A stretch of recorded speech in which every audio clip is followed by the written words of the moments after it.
Il existe une raison très puissante pour laquelle tu as ressenti le besoin d'écouter ceci précisément maintenant. Ce n'est pas un hasard si ton intuition t'a conduit jusqu'à cet instant, car au fond, tu connais déjà la vérité. Hier, quelque chose d'inhabituel s'est produit. Un changement subtil dans l'air, une lourdeur soudaine, ou cette pointe silencieuse dans la poitrine qui ne correspondait pas à ce que tu étais en train de vivre. Peut-être étais-tu occupé, en train de rire ou d'essayer de te reposer, quand soudain, un vide t'a traversé sans prévenir, comme si quelque chose d'invisible avait frôlé ton âme. Je veux que tu le saches clairement. Tu n'imaginais rien. Cette anxiété apparue brusquement n'est pas née en toi, elle t'a atteint. C'était l'écho d'une crise émotionnelle que quelqu'un d'autre traversait à distance. Cette personne va très mal à cause de toi. Il ne s'agit pas d'une simple nostalgie, mais d'un véritable effondrement intérieur. Hier, sa structure émotionnelle a été ébranlée jusqu'aux fondations. Elle t'a ressenti comme jamais depuis la séparation, car les liens profonds ne comprennent ni les silences, ni les blocages.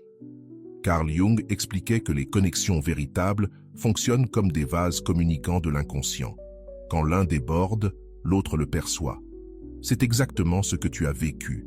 Cette inquiétude qui t'a poussé à regarder ton téléphone ou à te réveiller au milieu de la nuit avec son nom flottant dans ton esprit était le signe que ses défenses sont tombées. Si ce message te touche, abonne-toi et laisse un « Je suis abonné » en commentaire. Ainsi, YouTube nous remettra en lien.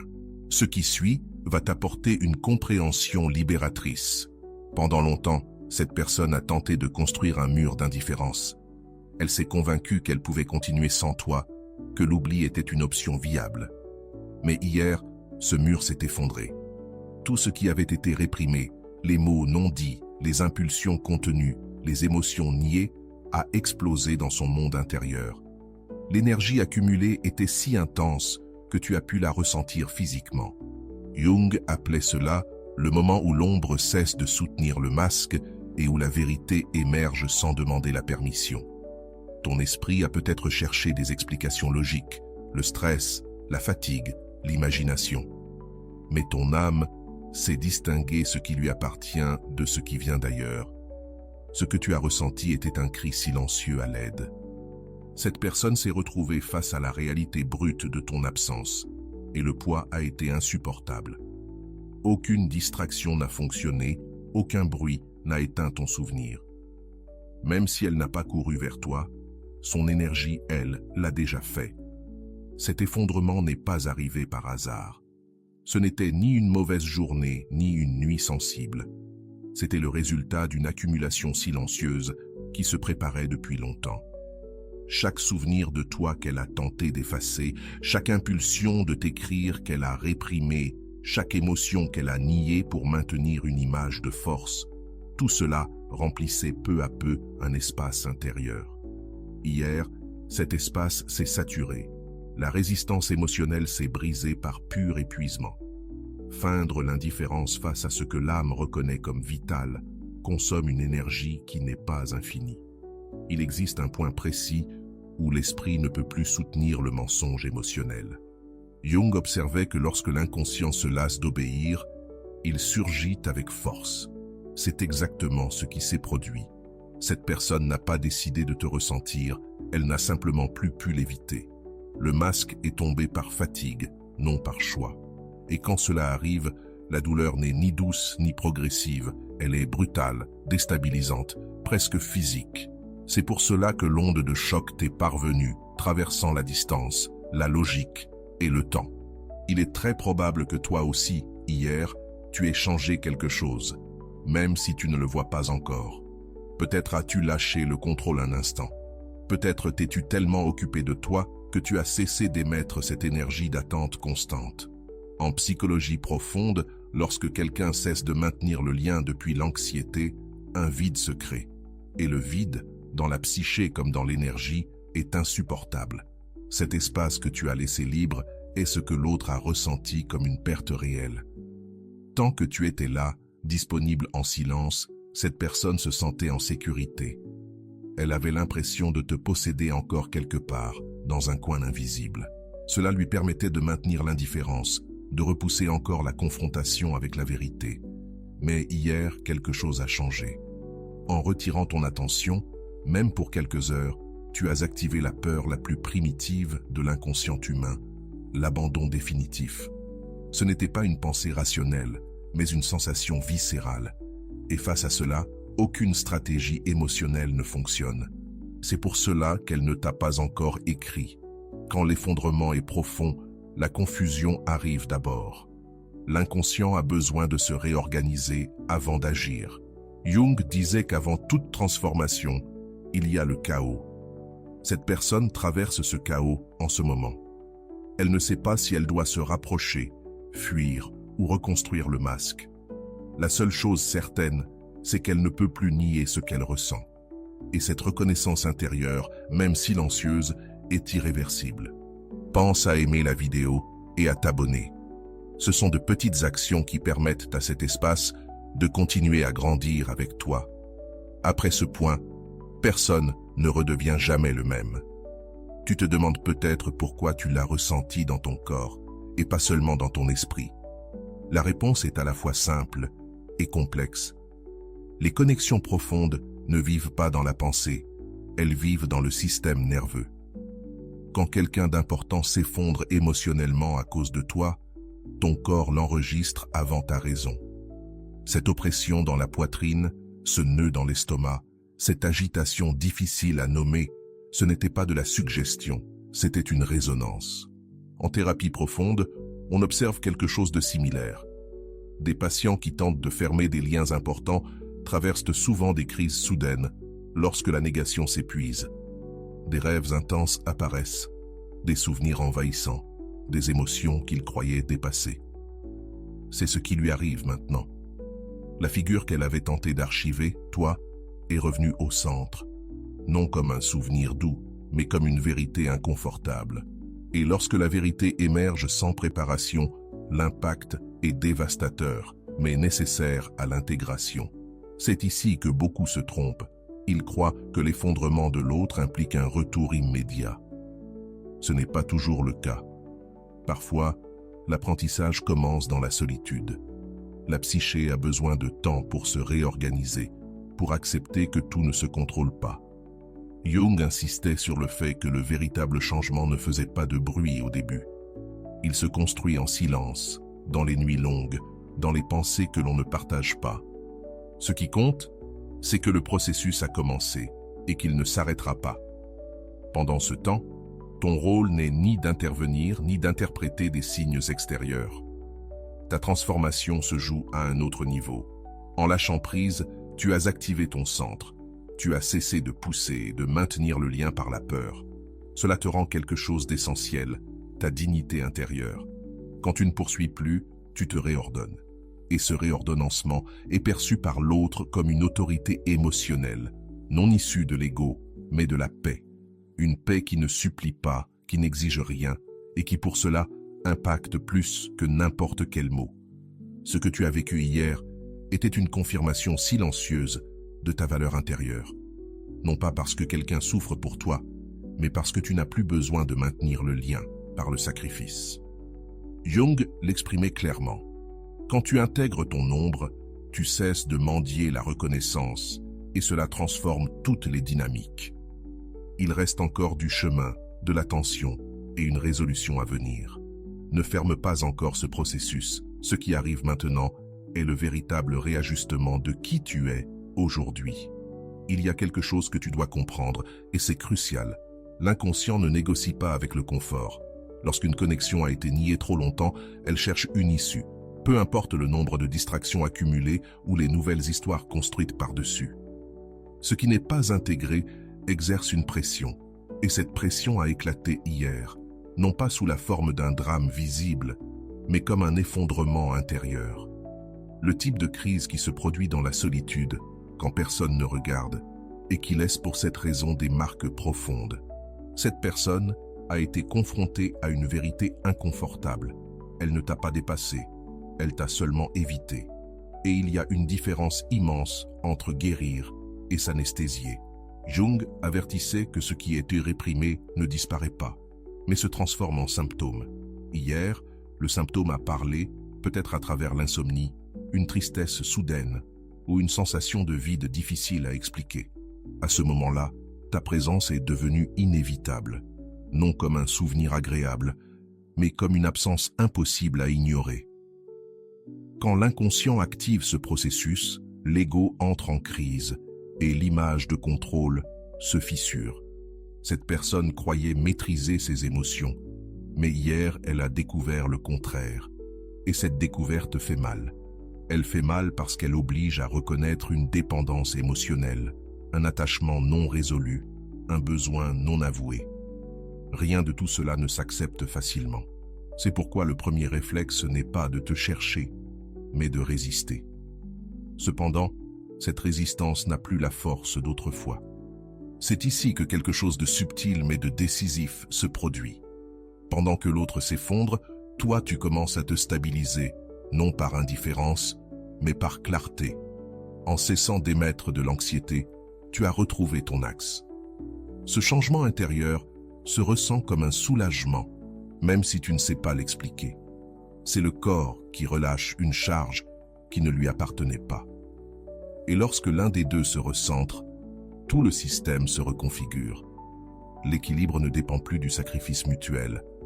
Jung appelait cela l'individuation, le processus de retour à soi. Hier, tu as fait un pas sans le savoir.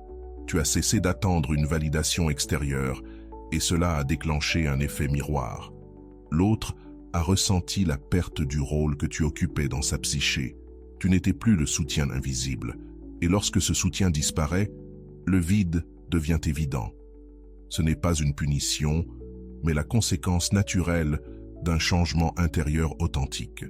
C'est pour cela que l'intensité a été si forte. Il ne s'agissait pas seulement de te manquer, mais de perdre une structure émotionnelle familière. L'inconscient s'accroche à ce qui est connu, même lorsque cela fait souffrir. Hier, cette familiarité s'est brisée, et face à l'inconnu, la peur est apparue. Une peur sans mots, ressentie comme une chute libre.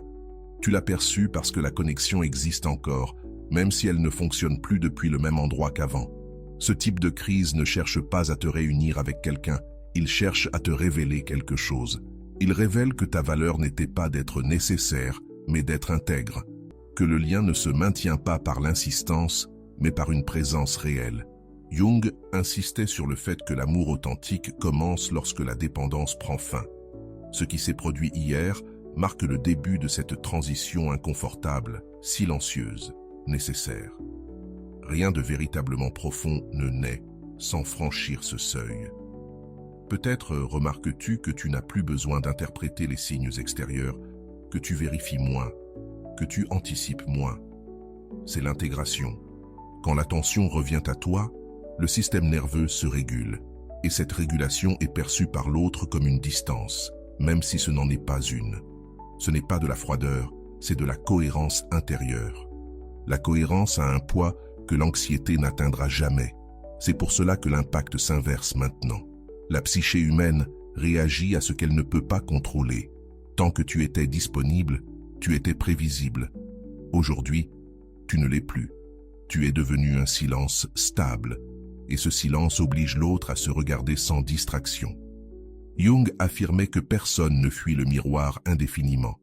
Hier, ce miroir s'est allumé, non avec des reproches, mais avec la vérité. Et la vérité, lorsqu'elle arrive tard, fait plus mal, mais transforme aussi plus profondément. L'essentiel ici n'est pas ce que fera cette personne, mais ce qui s'est déjà produit en toi. Tu as retrouvé ton centre sans lutter. Tu as cessé de soutenir au prix de l'épuisement. Ce changement est irréversible. Ce qui viendra ensuite, rapprochement ou distance, ne définit plus ta valeur, mais le niveau de conscience de l'autre.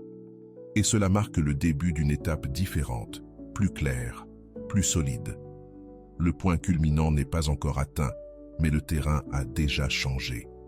Désormais, la dynamique évolue sans besoin d'annonce. Lorsqu'une personne perd l'accès émotionnel qu'elle tenait pour acquis, elle commence à revisiter son histoire intérieure, non pour t'idéaliser, mais pour comprendre ce qu'elle a réellement perdu.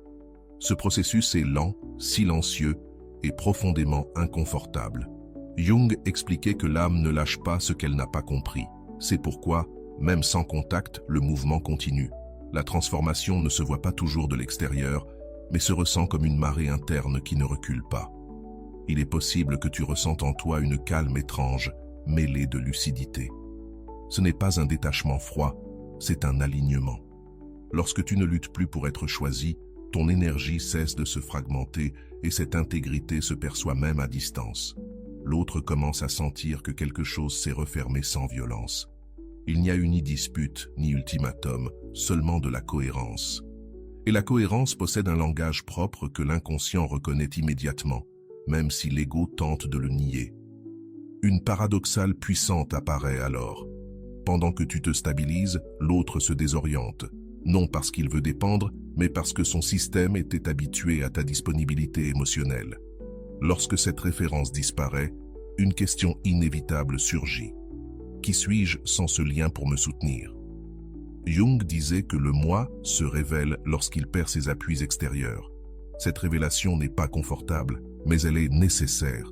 Hier, cet affrontement intérieur a commencé, et il ne se résout pas en un jour. Ne confonds pas ce processus avec une punition ou une revanche. Il n'y a aucune intention derrière. C'est simplement l'ordre naturel qui se rétablit. Quand on cesse de se trahir pour soutenir l'autre, quelque chose s'équilibre, et cet équilibre dérange celui qui bénéficiait du déséquilibre précédent. Tu n'as rien fait, sinon revenir à toi. Cette décision silencieuse a plus d'impact que n'importe quel reproche, parce qu'elle n'exige aucune démonstration. L'esprit de l'autre cherchera des explications extérieures. Peut-être se dira-t-il que ce n'est qu'une phase passagère. Mais le corps, lui, sait. Le corps enregistre l'absence réelle, pas le récit. D'où l'insomnie, l'agitation, la sensation d'avoir perdu quelque chose de précieux sans savoir quand cela s'est produit. Jung soutenait que le corps est la scène où l'inconscient agit lorsqu'il n'est pas écouté. Hier, cette scène s'est activée avec force. Pendant ce temps, ton expérience intérieure se redéfinit. Tu n'interprètes plus chaque émotion comme un signal. Tu commences à faire confiance à ta stabilité. Cette confiance n'est pas de l'arrogance, c'est un enracinement. Lorsque tu es centré, tu n'as plus besoin de preuves constantes, et cette absence de besoin modifie toute la géométrie du lien. L'autre ne peut plus te prévoir ni s'appuyer sur ton attente. Cela génère un respect inconscient, même avant tout rapprochement. Ici, beaucoup commettent l'erreur de reculer. En ressentant le mouvement de l'autre, ils se proposent à nouveau. Mais ce processus ne demande pas un retour en arrière, il demande une intégration. Jung avertissait que revenir à d'anciens schémas annule l'apprentissage. Lorsque tu maintiens ton centre, tu permets à l'autre d'accomplir son propre travail psychique. Ce n'est pas de la froideur, c'est de la responsabilité émotionnelle. Chacun doit porter ce qu'il a éveillé. Le silence que tu habites maintenant n'est pas un vide, c'est un espace. Un espace pour que la vérité du lien se révèle sans interférence. Lorsque tu ne remplis pas les vides avec des mots, la psyché de l'autre est contrainte de les compléter. Et ce qui émerge n'est pas toujours ce qui était attendu. Parfois c'est de la culpabilité, parfois du désir, parfois du deuil, mais c'est toujours réel. Jung disait que ce n'est que dans le silence que l'inconscient ose parler sans masque. Il est possible que, dans les prochains jours, surgissent des souvenirs soudains, des images partagées, des moments qui reviennent sans invitation. Ce n'est pas un recul, c'est une intégration finale. Le lien est en train de se repositionner dans ton histoire intérieure depuis un endroit plus sain. La douleur n'est plus la même, elle ne tire plus, elle se réajuste. Et lorsque quelque chose se réajuste à l'intérieur, cela cesse de te désorganiser à l'extérieur. C'est le signe que le processus fonctionne. Ce qui avait commencé comme une inquiétude se transforme peu à peu en clarté. Tu n'as plus besoin de comprendre chaque mouvement de l'autre, tu comprends l'essentiel. Ta valeur ne dépend pas d'être recherché, mais d'être entier. Jung affirmait que la véritable liberté apparaît lorsque nous cessons de négocier notre essence contre l'appartenance. Hier, ce point de non-retour s'est activé. Ce qui suit n'est pas de l'incertitude, c'est une définition. À ce stade du processus, Il n'y a plus d'impulsion chaotique, mais une conscience émergente. Tu commences à remarquer que ta respiration est plus ample, que ton corps ne réagit plus par sursaut à chaque souvenir. Ce n'est pas l'oubli, c'est l'intégration. Lorsqu'une émotion cesse de te dominer, elle devient une information. Jung disait que ce qui devient conscient cesse de nous poursuivre et tu es en train de franchir ce seuil silencieux où l'expérience ne blesse plus, elle enseigne. De l'autre côté, l'expérience est différente. Il n'y a pas encore de calme, il y a une révision. L'esprit revient encore et encore au même point, cherchant l'erreur, l'instant précis où tout a basculé. Mais il n'y a pas un seul moment, il y a une accumulation de petits gestes négligés. Cette prise de conscience arrive souvent trop tard, lorsque l'équilibre s'est déjà déplacé. Ce n'est pas une faute, c'est le prix de ne pas avoir regardé à temps. Ici se brise une illusion fréquente, croire que l'amour se maintient uniquement par le sentiment. Jung avertissait que sans présence consciente, l'affection devient fragile. Hier, cette personne a compris quelque chose d'essentiel. Ressentir ne suffisait pas, il fallait en prendre soin. Et cette compréhension n'arrive pas comme un soulagement, elle arrive comme un deuil. Le deuil de ce qui aurait pu être et n'a pas été. Tu as ressenti l'impact parce qu'il restait encore un pont, mais ce pont ne supporte plus le même poids. En toi s'installe une certitude calme. Tu n'as plus besoin que l'autre confirme ce que tu sais déjà intérieurement. Cette autosuffisance émotionnelle n'est pas une fermeture, c'est une maturité. Lorsque le centre s'affirme, les questions s'éteignent. Et cette absence de questions est ce qui trouble le plus l'autre. Là où il y avait de l'attente, il y a maintenant de la stabilité. Et la stabilité ne supplie pas. Observe. Une tentation subtile peut apparaître, interpréter chaque signe comme une annonce de retour. Mais ce processus ne consiste pas à anticiper, il consiste à soutenir. Jung insistait sur le fait que la psyché a besoin de temps pour se réorganiser après une rupture de schéma.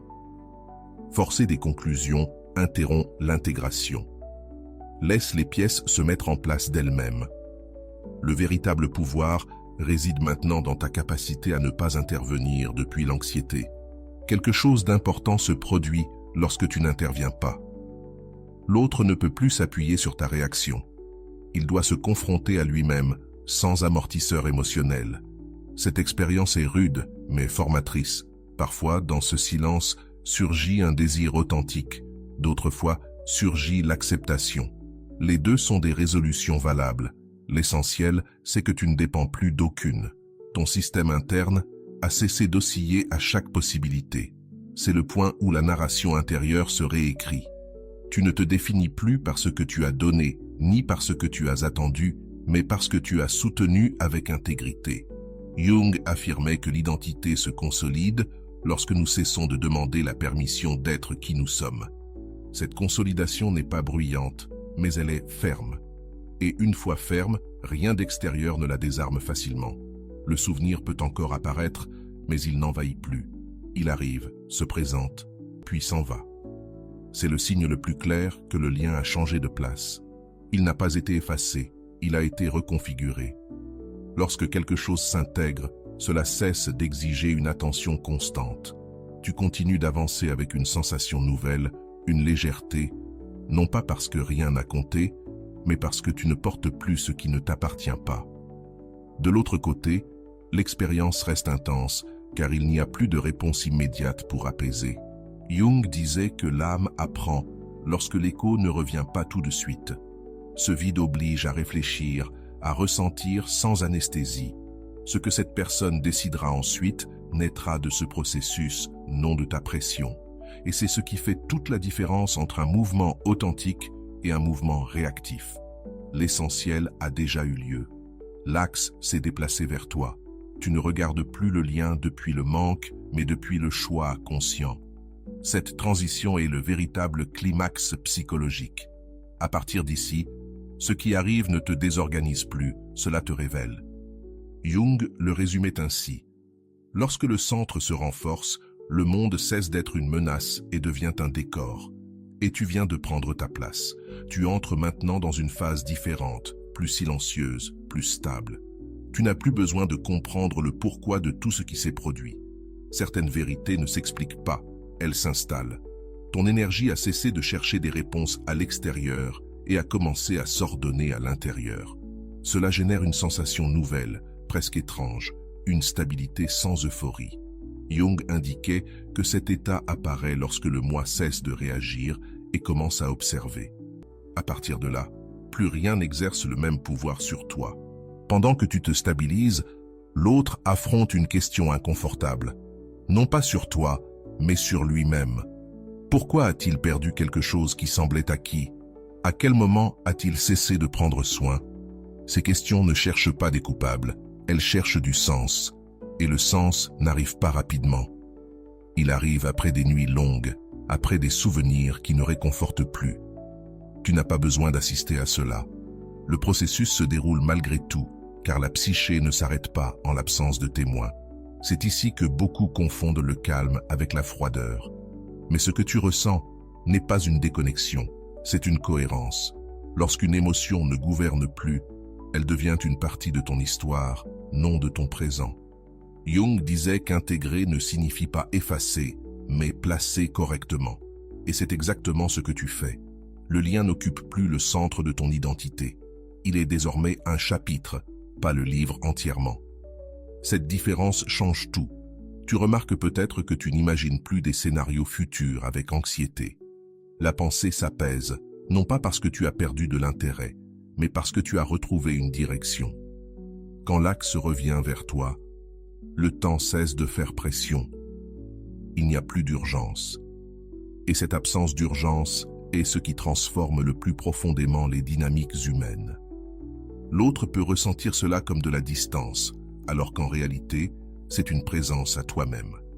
Jung affirmait que l'attachement s'affaiblit lorsque l'individu se reconnecte à son centre créatif. Hier, ce mouvement s'est activé. Ce n'était pas spectaculaire, c'était profond. Tu as commencé à te choisir sans l'annoncer, et ce choix silencieux reconfigure tout le système émotionnel. Tu ne cherches plus l'attention, tu ne traduis plus les silences, tu existes simplement depuis un espace plus plein. Cela ne pousse pas, cela attire ou libère selon ce qui est juste. De l'autre côté, l'expérience reste ambiguë. Il y a le désir de se rapprocher et la peur de le faire, non par orgueil, mais par vulnérabilité. Se rapprocher maintenant implique de reconnaître une perte de contrôle, et cela fait peur. Jung observe que l'ego résiste à tout ce qui l'expose, mais la graine est déjà plantée. La reconnaissance intérieure ne peut plus être annulée. Même si l'on tente de la nier, quelque chose a changé pour toujours. Ta tâche n'est pas d'attendre un résultat, mais de soutenir ta cohérence. Chaque fois que tu choisis de ne pas intervenir depuis l'impulsion, tu renforces ton identité. Et une identité solide ne négocie pas sa valeur. Cette solidité n'est pas de la dureté, c'est du respect de soi. Quand le respect de soi apparaît, les relations cessent d'être fondées sur le besoin et commencent à l'être sur la conscience. C'est la frontière que tu viens de franchir. Il se peut qu'un jour arrive un signe, un mot, un geste, ou peut-être pas.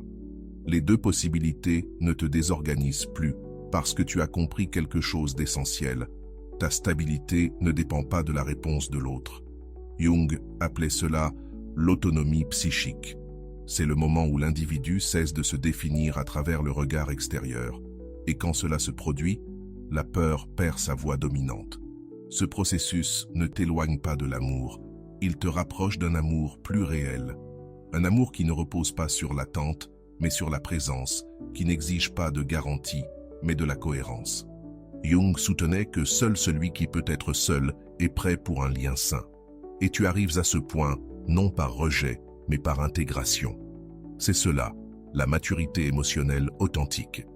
Ce qu'il reste à faire maintenant, c'est permettre à la vie de répondre sans la forcer. Tu as déjà accompli la partie la plus difficile, lâcher le contrôle intérieur. À partir d'ici, tout mouvement extérieur sera clair. Il n'y aura plus de confusion. Jung le résumait avec précision. Quand l'âme s'ordonne, le destin cesse de résister. Tu entres dans cette phase finale où tout se définit sans lutte et depuis la vérité. Tout s'apaise, non parce que plus rien n'importe, mais parce qu'il n'y a plus de conflit intérieur. Le bruit baisse quand la cohérence s'installe. Tu ressens une clarté qui n'a pas besoin d'explication. Il n'y a pas de hâte, pas d'urgence, pas de peur. Seulement une certitude calme. Tu as fait ce qu'il fallait pour toi. Jung disait que la paix n'arrive pas quand tout se résout, mais quand nous cessons de nous trahir pour maintenir des liens qui ne peuvent plus grandir depuis le même endroit. Cet état n'est pas de l'indifférence, c'est un respect profond pour ton processus. Tu as cessé de négocier ton essence contre une promesse incertaine, et cela se manifeste comme un soulagement dans le corps, comme un repos mental. Quand le système nerveux se régule, l'âme respire. Jung observait que la véritable croissance n'est pas expansive au début, elle est silencieuse. Elle se manifeste comme une nouvelle solidité qui n'a pas besoin d'être défendue, seulement habitée. Si cette personne pense à nouveau à toi, ce sera depuis un autre endroit. Non plus comme un refuge immédiat, mais comme une vérité qui exige de la responsabilité. Cela change tout, car désormais, tout rapprochement implique de la conscience.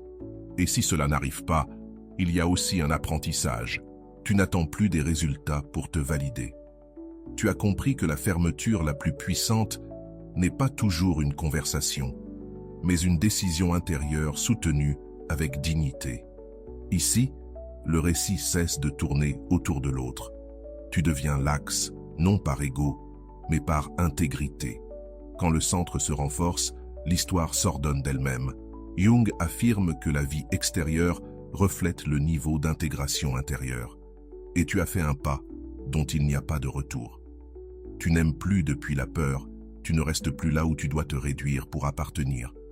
Le souvenir peut encore apparaître, mais il ne commande plus. Il se manifeste comme un écho, non comme une blessure ouverte. C'est le signe d'une véritable clôture. Il n'y a pas de déni, il y a de l'acceptation. Et l'acceptation ne paralyse pas. Elle libère. Jung appelait cela la réconciliation avec l'ombre. Accepter ce qui a été vécu sans l'idéaliser ni le rejeter. Lorsque tu y parviens, le passé cesse de te tirer en arrière et devient un fondement. C'est ici que tu récupères ton autorité émotionnelle. Tu n'as pas besoin d'être choisi pour te sentir valable. Tu n'as pas besoin de preuves constantes pour faire confiance à ton intuition. Cette autonomie ne t'éloigne pas de l'amour. Elle te prépare à un amour différent, plus clair, plus conscient. Jung soutenait que seul celui qui a appris à être avec lui-même peut partager sans se perdre. Tu es déjà à cet endroit, même si le monde extérieur est encore en train de s'ajuster. Si quelque chose dans ce processus a résonné en toi, ne le rejette pas comme une simple coïncidence. Les vérités profondes arrivent souvent lorsque nous sommes prêts à les entendre. Abonne-toi et laisse un commentaire. Ainsi, cet espace continue de grandir et permet à ce message d'atteindre ceux qui en ont aussi besoin. Ce n'est pas seulement du contenu, c'est un accompagnement dans un moment clé de transformation intérieure. Souviens-toi de ceci, ce qui s'effondre lorsque tu te choisis devait tomber. Ce n'était pas une perte, c'était un ajustement. Jung répétait qu'il n'y a pas d'individuation sans renoncement. Renoncer à la fantaisie, à l'attente infinie, à l'idée qu'aimer signifie se sacrifier. Quand tu renonces à cela, tu gagnes quelque chose de plus précieux, la présence. Et depuis la présence, les décisions deviennent claires et les liens honnêtes. Rien de ce que tu as vécu n'a été vain. Même la douleur a rempli une fonction précise. Elle t'a conduit jusqu'ici. Jung voyait la souffrance non comme une punition, mais comme un message non écouté. Aujourd'hui, le message a été reçu. Le cycle se ferme sans fracas, sans reproche, avec une sensation ferme de cohérence. Et cette cohérence sera ta boussole désormais. C'est la fin, non du lien, mais de la version de toi qui attendait des miettes émotionnelles. Aujourd'hui, tu ne cours plus derrière ce qui doute. Aujourd'hui, tu te choisis avec calme et élégance. Jung nous rappelait que le véritable pouvoir naît lorsque nous cessons de chercher l'approbation et que nous commençons à nous habiter pleinement. Abonne-toi et écris « Je me choisis » en commentaire si ce message t'a accompagné jusqu'ici.